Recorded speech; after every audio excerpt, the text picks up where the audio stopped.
الحمد لله وكفى والصلاة والسلام على عباده الذين اصطفى أما بعد فأعوذ بالله من الشيطان الرجيم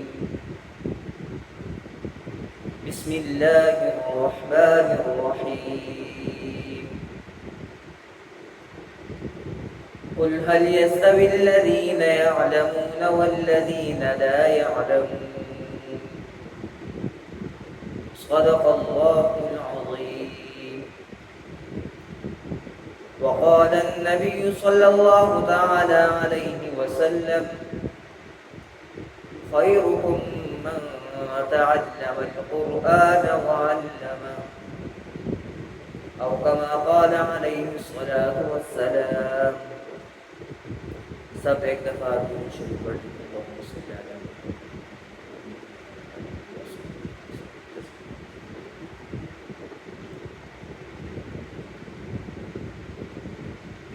حال میں بیٹھی تمام محترم معزز ہماری مائیں، ہماری بہنیں، جو آیت کریمہ میں نے آپ کے سامنے پڑھی، اللہ رب العزت فرماتے ہیں قل هل يستوي الذين يعلمون والذين لا يعلمون. اللہ رب العزت نبی کریم صلی اللہ علیہ وسلم سے فرما رہے ہیں کہ اے نبی، آپ بتا دیں ان سے، کہہ دیں ان سے کہ کیا علم رکھنے والا اور علم نہ رکھنے والا برابر ہو سکتے ہیں؟ تو ہرگز برابر نہیں ہو سکتے. ایک عالم ہو، ایک طرف جاہل ہو، یہ دونوں کبھی بھی برابر نہیں ہو سکتے. اب علم سے کون سا علم مراد ہے؟ تو ظاہر ہے اس سے قرآن اور حدیث کا علم مراد ہے. علوم تو بہت سارے ہیں، عصری علوم بھی ہے، جدید علوم بھی ہے، لیکن قرآن و حدیث میں زیادہ تر جب علم کا لفظ آ جائے تو اس سے قرآن اور حدیث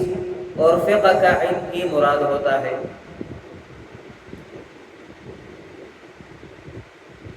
تو اللہ رب العزت یہ فرما رہے ہیں کہ آپ ان سے کہہ دیں کہ کیا عالم اور جاہل برابر ہو سکتے ہیں؟ تو ہرگز عالم اور جاہل برابر نہیں ہو سکتے. ہر مسلمان خواہ مرد ہو یا عورت ہو، اس کے اوپر اتنا علم حاصل کرنا لازمی ہے کہ جس کے ذریعے وہ حلال، حرام، پاک، ناپاک، اچھے اور برے میں تمیز اور فرق کر سکے. اتنا علم حاصل کرنا فرض ہے.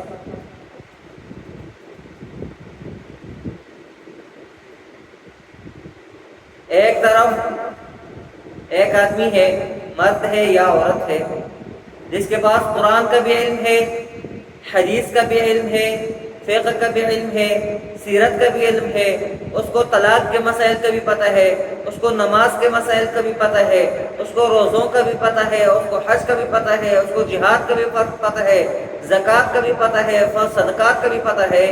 اور دوسری طرف ایک ہے کہ اس کو ان تمام چیزوں میں کسی بھی چیز کا علم نہیں ہے. یہ دونوں کبھی بھی برابر نہیں ہو سکتے.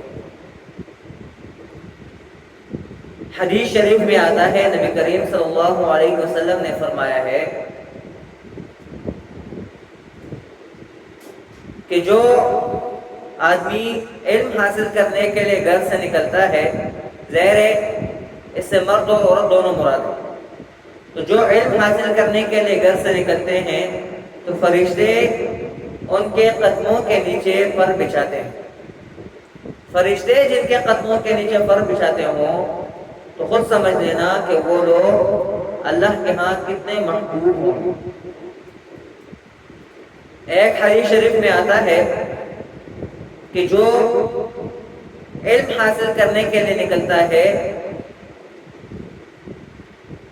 تو دنیا کی تمام کے تمام مخلوق اس کے لیے دعائیں کرتی ہیں، حتیٰ کہ مچھلیاں بھی ان کے لیے دعائیں کرتی ہیں۔ اتنی بڑی فضیلت ہے علم حاصل کرنے کی۔ میں بار بار ایک چیز کہہ رہا ہوں کہ علم سے مراد یہ جو علم ہے قرآن اور حدیث کا علم۔ آج کا المیہ یہ ہے، افسوس کی بات یہ ہے کہ ہم لوگوں نے قرآن اور حدیث کے علوم کو اصل علوم نہیں سمجھا، ان کو ہم نے پارٹ ٹائم کے طور پر رکھا ہے، ضمناً ہم نے اس کو علم سمجھ رکھا ہے۔ ہم نے جدید علوم کو اصل علوم سمجھ لیا ہے، عصری علوم کو ہم نے اصل علوم سمجھ لی۔ اب عصری علوم بھی لازمی ہے، مرد ہو یا عورت ہو اس کو جدید اور عصری علوم بھی حاصل کرنے چاہیے۔ اس کو سائنسی علوم کا پتہ ہو،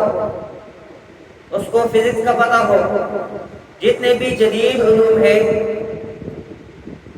یہ علوم اس کے پاس ہونے چاہیے۔ ایک عورت اگر ڈاکٹر بن جائے تو کوئی بری بات نہیں ہے۔ ظاہر ہے آج کل ہر کوئی چاہتا ہے کہ ہماری عورتیں لیڈی ڈاکٹر کے پاس جائیں، تو جب لیڈی ڈاکٹر کے پاس اس کا علم ہوگا، لیڈی ڈاکٹر بنے گی، علم حاصل کرے گی، تو تب وہ لیڈی ڈاکٹر بنے گی۔ لیکن جدید علوم حاصل کرنے ہیں ایسی جگہ پر جہاں پر شریعت کے مخالف چیزیں نہ ہوں۔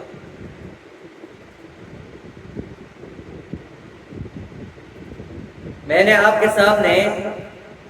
قرآن اور حدیث کے روشنی میں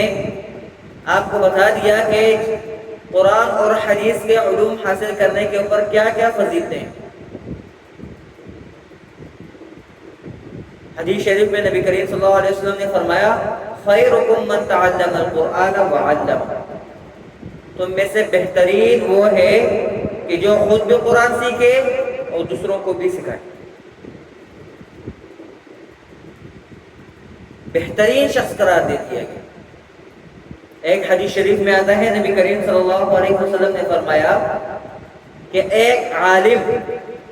ظاہر ہے کوئی بات کیسے عالم اور عالمہ دونوں مراد، ایک عالم یا عالمہ جو پوری رات سو رہے ہوں، دوسری طرف ایک نیک آدمی ہو اور وہ پوری رات عبادتوں میں گزار لے، تو یہ جو عالم اور عالمہ سو رہے ہیں ان کا سونا بہتر ہے۔ یہ حدیث شریف میں آتا ہے۔ اس کا مطلب یہ ہے کہ اس کا جو سونا ہوگا، اس کا سونا، جاگنا، کھانا پینا، لباس، اس کا چلنا پھرنا، اس کا وضاقتہ، یہ سارا کچھ شریعت کے مطابق ہوگا عالم کا اور یا عالمہ۔ لیکن صرف علم حاصل کرنا نہیں ہے، اس علم کے اوپر عمل کرنا بھی لازمی ہے۔ صرف علم حاصل کرنا یہ لازمی نہیں ہے، اس کے اوپر اگر عمل ہوگا تو یہ جو میں نے جتنی بھی فضیلتیں سنائی ہیں ان فضیلتوں کا وہ مستحق ٹھہرے گا۔ ایک حدیث شریف کا مفہوم ہے، نبی کریم صلی اللہ علیہ وسلم نے فرمایا کہ جو بچہ یا بچی قرآن مجید یاد کر لے تو قیامت کے دن اس کے والدین کو ایک تاج پہنایا جائے گا، ایک خوبصورت قسم کا تاج پہنایا جائے گا۔ جو قرآن مجید یاد کر لے، یاد کرنے والے کے لیے تو فضیلتیں الگ ہیں،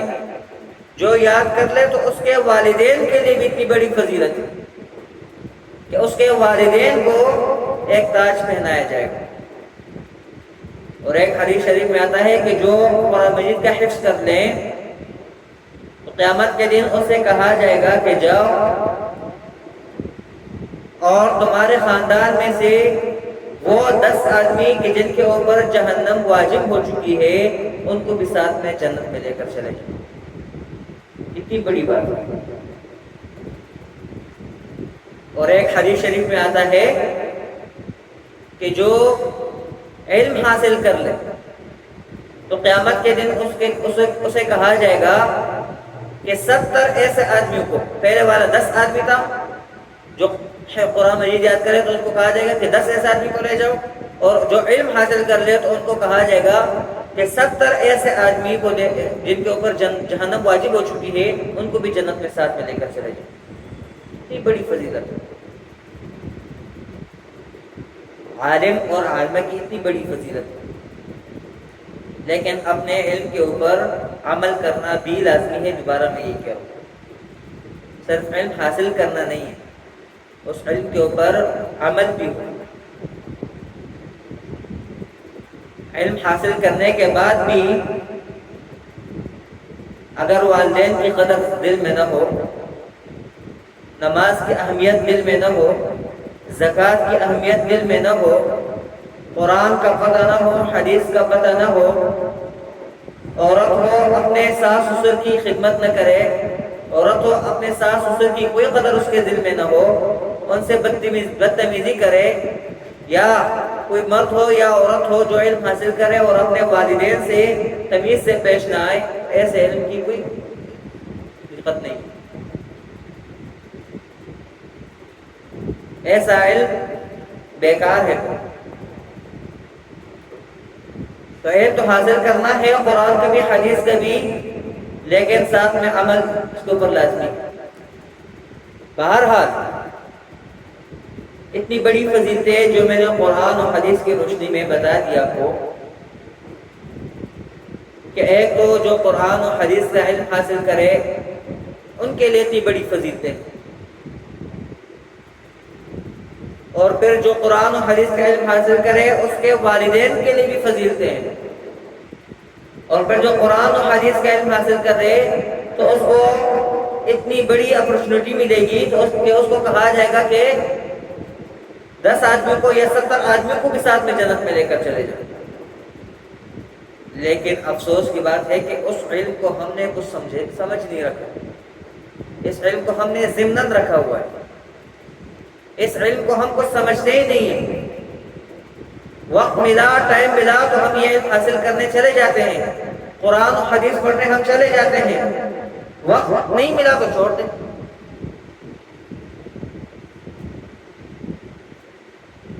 والدین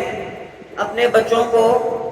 صبح اسکول لے کر جاتے ہیں، خود لے کر جاتے ہیں، ان کو تیار کرتے ہیں، ان کے صاف ستھرے کپڑے ان کو پہناتے ہیں، ان کو خود اسکول تک چھوڑنے چلے جاتے ہیں ساتھ میں، لیکن جب مدرسے کا وقت آتا ہے تو کسی گندے سے کپڑوں میں اس کو مدرسے بھیج دیتے ہیں۔ اگر کہیں جانا ہوتا ہے تو بچوں کو کہہ دیا جاتا ہے کہ ابھی اسکول جاؤ، جب تم اسکول سے واپس آؤ گے تمہارے مدرسے کا ٹائم جب ہوگا تو پھر ہم اس جگہ چلے جائیں گے، بازار چلے جائیں گے، نانا کے گھر چلے جائیں گے، ادھر ادھر چلے جائیں گے۔ اب اس بچے کو خود آپ لوگ سوچ لینا کہ جس بچے کے دل میں شروع سے یہ بات آ جائے کہ اسکول لازمی ہے، ظاہر والدین نے جب اس کو کہہ دیا کہ اسکول چلے جاؤ لیکن مدرسے کے ٹائم پہ ہم کہیں جائیں گے، تو اس کے دل میں یہ بات بیٹھ گئی کہ یہ مدرسے کا جو علم ہے، جو قرآن و حدیث کا علم ہے، یہ کوئی لازمی نہیں ہے، اصل علم اسکول کا ہے۔ شروع سے اس کے دل میں یہ بات بیٹھ جاتی ہے، اس بات کا ہم خیال ہی نہیں رکھتے۔ ہم ایک جگہ پڑھاتا تھا بچوں کو، ناظرہ قرآن پڑھاتا تھا، ایک بچہ ہمارے پاس آیا، شروع سے ہم نے اس کو چلایا، بہت محنت کی اس کے ساتھ، کچھ وقت کے بعد اس بچے نے مدرسہ چھوڑ دیا۔ میں نے اس کے والد سے پوچھا کہ آپ کا بچہ شروع میں آتا تھا ابھی نہیں آتا؟ تو اس نے مجھے کہا کہ وہ صبح اسکول جاتا ہے، جب اسکول سے واپس آ جائے پھر بہت زیادہ تھکا ہوتا ہے، پھر اسکول کا کام بھی کرنا ہوتا ہے، اس وجہ سے میں نے اس کو کہا کہ مدرسہ جانے کی ضرورت نہیں۔ میں نے اس کو کہا اللہ کے بندے، آپ نے شروع سے بچے کے دل میں ایسی باتیں ڈالی، اور آپ کا بچہ جس کو شروع سے کچھ بھی نہیں آتا تھا، ہم نے اس کو چلا کے اس کو قاعدہ پڑھایا، اس کو ناظرہ پڑھایا، اتنا بہتر ہو گیا وہ، اور ابھی آپ لوگوں نے کہا کہ ٹائم نہیں ہے اسکول مدرسے کے، یہ کہہ کر آپ لوگوں نے اس کو مدرسے سے نکلوا دیا، کیونکہ اس علم کی میں نے شروع سے بتا دیا کہ لوگوں کے دل میں اس کے لیے کوئی مقام ہی نہیں۔ جو علم جو کہ کل وقتی ہونا چاہیے، ہماری تمام کی تمام توجہ اسی علم کے اوپر ہونی چاہیے، وہ توجہ ہم نے جدید علوم کے اوپر تو رکھ لی ہے، اس علم کو ہم نے ثانیاً رکھ دیا، ضمناً رکھ دیا، پارٹ ٹائم کے طور پر ہم اس علم کو حاصل کرنے چلتے ہیں۔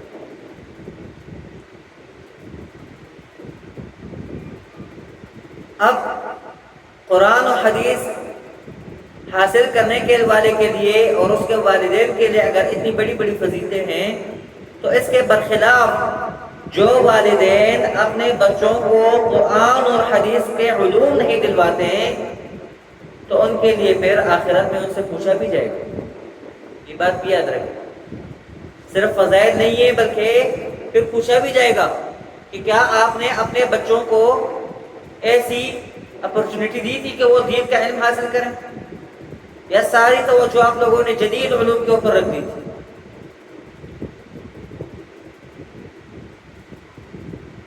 میں جدید علوم کے خلاف بات نہیں کر رہا، وہ اکبر الہ آبادی کے بارے میں مشہور ہو گیا تھا، لوگوں نے کہا کہ اکبر الہ آبادی عورتوں کے تعلیم کے خلاف ہے، تو اس نے ایک شعر میں اپنی پوری بات رکھی۔ اس نے کہا تعلیم لڑکیوں کے لیے ضروری تو ہے مگر، تعلیم لڑکیوں کے لیے ضروری تو ہے مگر، خاتون خانہ ہو صبا کی پری نہ ہو۔ تو بات وہی ہے، جدید علوم لازمی ہیں، لیکن جدید علوم کی آڑ میں ہم کہیں ایسے کام تو نہیں کر رہے ہیں، ایسی ایکٹیویٹیز میں تو ہم شامل نہیں ہوئے کہ جس سے شریعت کے جو احکامات ہیں وہ توڑنے پڑ رہے ہیں۔ میں آپ کو ایک مثال دیتا ہوں، ہم اپنے بچوں کو اسکول بھیجتے ہیں، بچے کو یا بچی کو، ہمارا بچہ یا بچی اسکول جاتے ہیں، وہاں پر جو ٹیچر ہوتی ہے اس کے سر کے اوپر دوپٹہ نہیں ہوتا، وہ ٹیچر پرنسپل کے سامنے آتی ہے، اس کے سر کے اوپر دوپٹہ نہیں ہے، اس ٹیچر کے بڑے بڑے ناخن ہیں، اس ٹیچر کا جو وضاحت ہے وہ اسلام کے مطابق نہیں ہے۔ اب بتائیں یہ ٹیچر ان سے پڑھنے والی جو بچیاں ہیں، جو بچے ہیں، وہ اس سے غلط امپیکٹ لیں گے یا نہیں لیں گے؟ ضرور لیں گے۔ اب یہ ٹیچر اپنی بچیوں کو، جن کو یہ پڑھا رہی ہے، اپنے اسٹوڈنٹس کو پردے کی کیا تعلیم دے گی؟ اس نے خود پردہ نہیں کیا ہوا تو وہ بچوں کو کیا تعلیم دے گی کہ پردہ کرو؟ کیا درس پردے کا دے گی بچوں کو جب اس نے خود ہی پردہ نہیں کیا ہوا،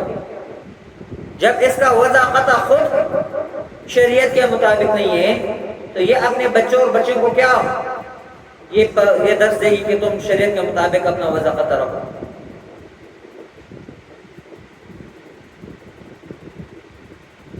کالجز ہم بھیجتے ہیں اپنے بچوں کو،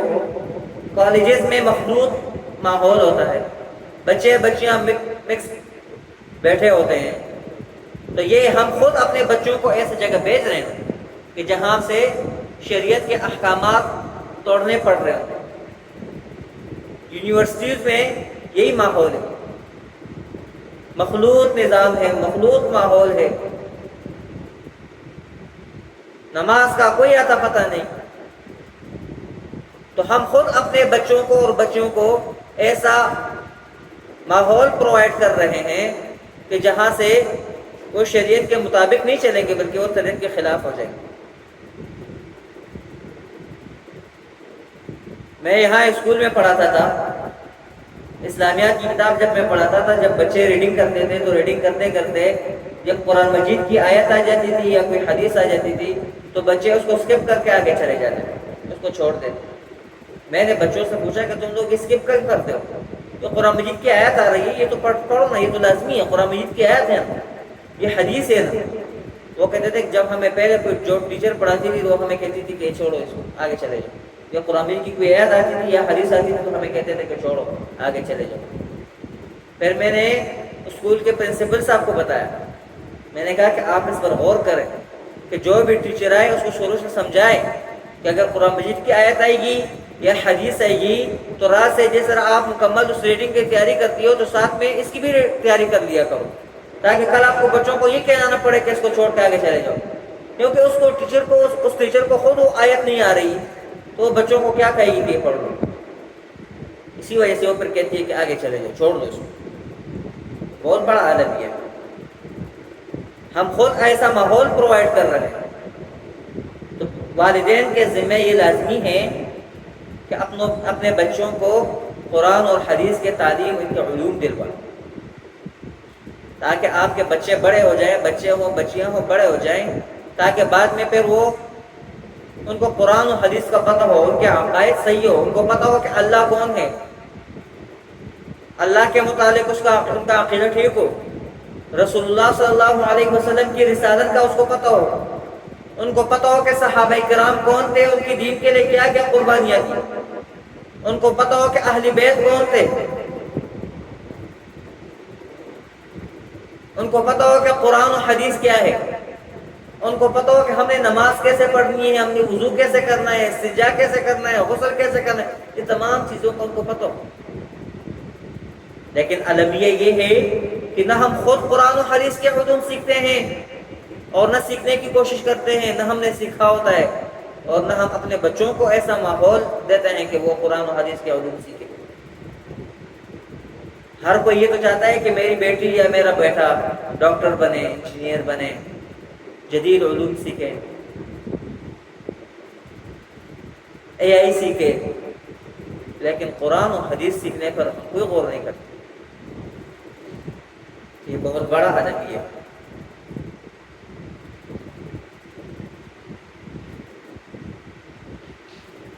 جہاں پر بھی ہمیں پتہ چلے کہ کہیں اگر کوئی مستند عالم ہے، اس کا بیان ہے، ہمیں چاہیے کہ ہم خود بھی اس میں شرکت کریں، اپنے بچوں کو، بچیوں کو بھی کہیں اس میں شرکت کریں،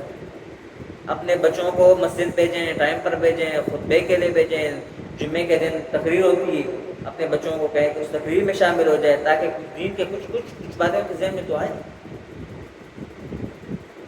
خود اگر ہمیں پتہ چلے کہ کہیں پر اگر ایسا موقع ہمیں مل رہا ہے کہ کوئی مستند عالم ہے، باپردہ ماحول ہے، وہاں پر دین اور اسلام کی کوئی بات ہوگی، ہم جا کر خود اس میں شرکت کر لیں۔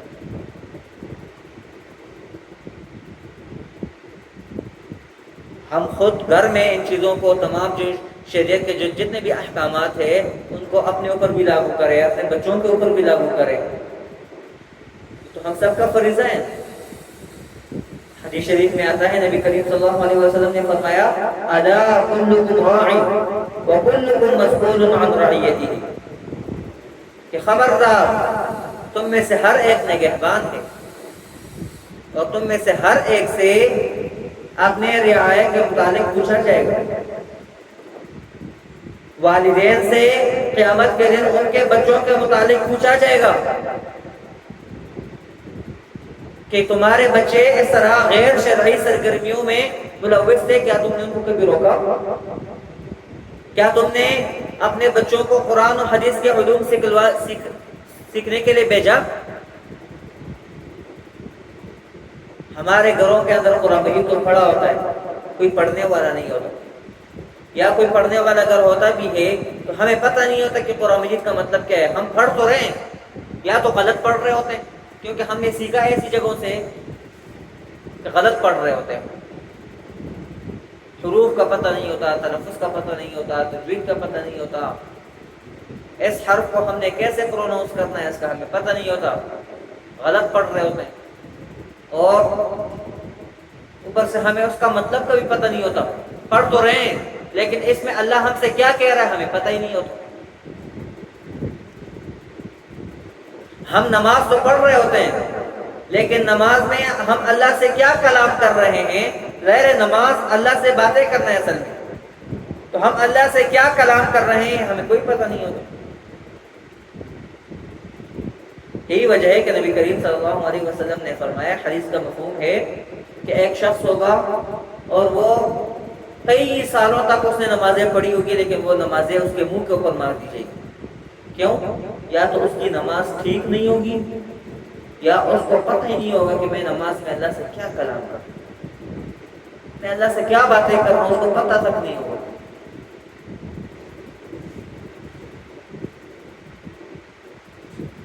اب ایک تو ایسا ہے کہ ہمیں کوئی موقع نہیں ملتا، وہ تو الگ بات ہے، لیکن موقع ہو بھی تب بھی ہم خود بھی سیکھنے کی کوشش نہ کریں اور اپنے بچوں کو بھی ایسے جگہ نہ بھیجیں تو ضرور پھر ہم سے پوچھا جائے۔ جیسے میں نے حدیث شریف پڑھ لی، الا کلکم راع وکلکم مسئول عن رعیتہ، تو والدین سے اپنی اولاد کے متعلق پوچھا جائے گا، والدہ سے پوچھا جائے گا کہ آپ کی بچی پردہ نہیں کرتی تھی، غیر محرم کے سامنے آتی تھی، کہ آپ نے کبھی اس کو روکا ہے کہ پردہ کرو؟ یہ پوچھا جائے گا۔ والد سے پوچھا جائے گا کہ کیا تم نے کبھی اپنی بچی کو روکا ہے؟ آپ کا بچہ یا بچی نماز نہیں پڑھ رہے تھے، کیا تم نے کبھی روکا ہے؟ کیا تم نے ان کو نماز کا حکم دیا ہے کہ نماز پڑھو؟ بھائیوں سے بہنوں کے متعلق، بڑی بہنوں سے بھائیوں کے متعلق، شوہر سے بیوی کے متعلق پوچھا جائے گا۔ بات کو زیادہ نمبر نہیں کرتے ہیں۔ اللہ تبارک و تعالیٰ جو کچھ سنا، جو کچھ ہم نے کہا، اللہ تبارک و تعالیٰ ہمیں اس پر عمل کرنے کی توفیق عطا فرمائے۔